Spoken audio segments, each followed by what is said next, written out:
live with episode 2, Cultural Bystanders. Wow, we're recording and you got a haircut. Why are you so interested in the concept of friendship right now? I was kind of thinking about my life and like satisfaction and happiness in different areas, and friendship was the one that I felt like it was just like a gap. So I just started to really focus a lot on building friendships, and as I did that, I started to realize this was like one of the biggest areas of fulfillment in my life, in my daily experience in particular. A lot of my friendships like sort of were put on pause during COVID, and that was like really challenging. What's your experience of it, and what's like your current kind of like mindset toward it? I've also had similar reflections on how unfulfilling some of my relationships have been. I've experienced this feeling where just a general overwhelm with communication, right? With the amount of communication that I need to sustain. And I found myself wanting to stay in touch with people, but not wanting to give my time to that. Have you thought at all about the relationship between your social media use with that like downfall of those close relationships in your life? I really feel what you're saying about the energy it takes and how taxing some of the communication can be. And I feel that more about digital. It doesn't meet the need for connection for me in the way that just like hanging out in the climbing gym with my friend Luis, that really made it hard for me like during COVID. And I definitely became like so much more of like an introvert. You know, we talk a lot about social media and generally are on the same page about like not liking it, having a lot of like existential questions about it. The only reason I'm on it is because it keeps me connected to my real friends. For me, time that I've taken off social media, I've noticed a drop in my sense of connection. Just like social media is addicting, the elements of digital friendship and what that offers are not only addicting, but I think extremely detrimental in the long term towards the true idea of friendship. I like to try to boil things down to the core, and friendship is a key tactic of our evolutionary survival, right? The way that we build bonds with people and are able to be accountable in kind of like the tribe and community is really rooted in friendship. The ways that we're able to connect with friends online, and even how we're now moving into seeing creators as friends, like we talked about last time, it's actually tricking us to think that we're getting satisfied through those relationships. And that has massive implications for me in terms of what's going to happen as we move forward. COVID accelerated this new era of friendship by normalizing like the digital format that you and I are talking and we talked about last week. And it's easy for people to slide into that because it's a gathering point that's replacing all these old gathering points that were the definition of friendship, like the consumption of things, the shared consumption of things together, like music or food or nature or art. People are now spending more time consuming things, so they're then finding friendship within the consumption of the digital stuff. And I think maybe the dopamine in our brains telling us that that's satisfying in the long term is actually going to prove to be hollow, because it doesn't satisfy the core tenets of what a friendship is, which is the key element is that it's reciprocal. I feel like that's an interesting trend line that is taken when it comes to friendship and its core importance to our being as humans.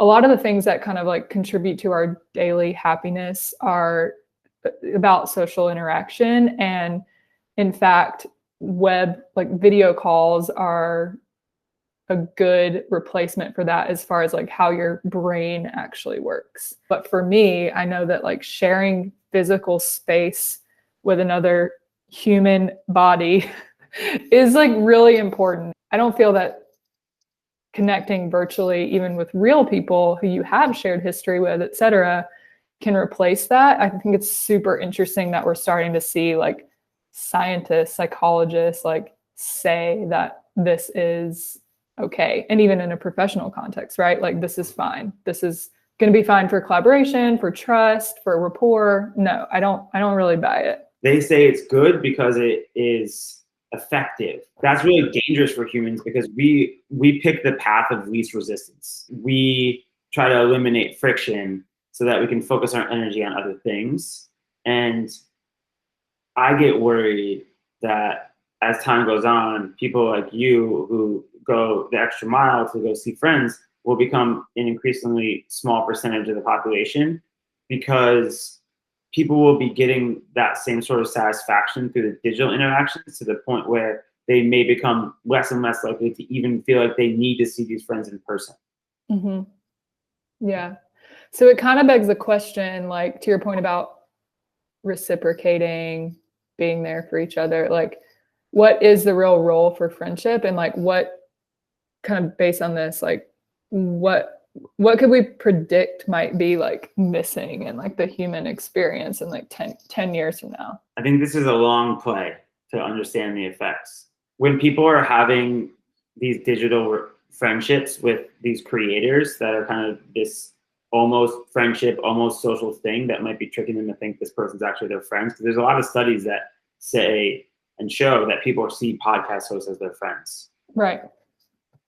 So from an accountability standpoint, if that mega creator fucks up and you want to call them out, you're at the risk of ruining their whole life now because of cancel culture. Mm-hmm.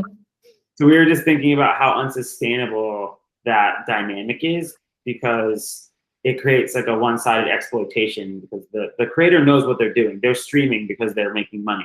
The other person may not actually be conscious that they're in a virtual relationship that may be eroding their need to connect with friends digitally or in person.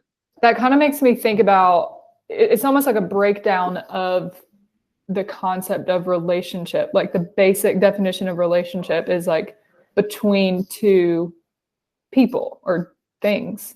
I wasn't thinking about this when we were initially talking about parasocial relationships, but it kind of is like even nobody's like everyday people using social media. It's sort of like one-sided in that direction as well. I believe we're on the verge of a massive trick, and people are going to look up in 10 years and realize that they haven't been spending much time with their friends. I can test that it's not just a mental health issue, it's threatening our physical health. New name of our show should be like, this is a public health emergency. Yeah. The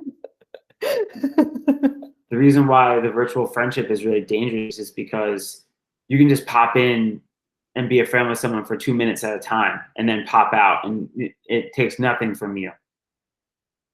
And you can fill these gaps with these one-sided interactions that you discussed, and it requires no expelling of emotion from your end, but you get that hit connecting with someone.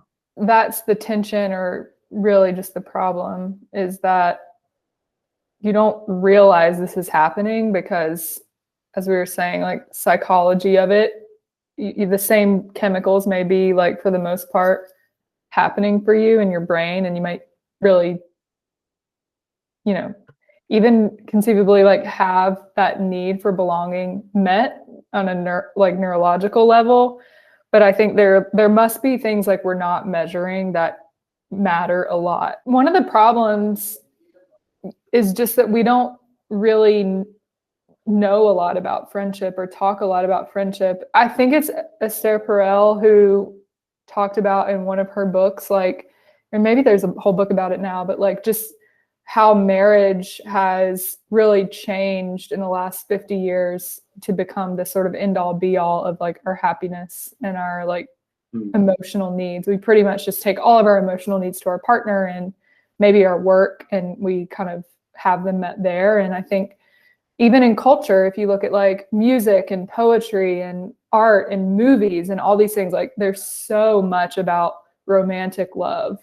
There's just not a lot about like friend love, and there's not a lot of examples of like what that can look like. And I kind of like try to chase down like a lot of things about this, like when I was first like kind of on this journey for myself, and just found like there isn't a lot. Like some people have kind of written about, there's this book called Big Friendship, which is like the idea of like investing in a friend as like a lifelong person that's just a friend. That's it.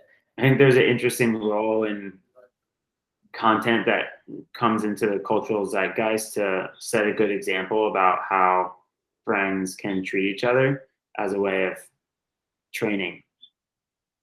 Yeah, that's interesting. Like as a role for brands, like just telling stories about that.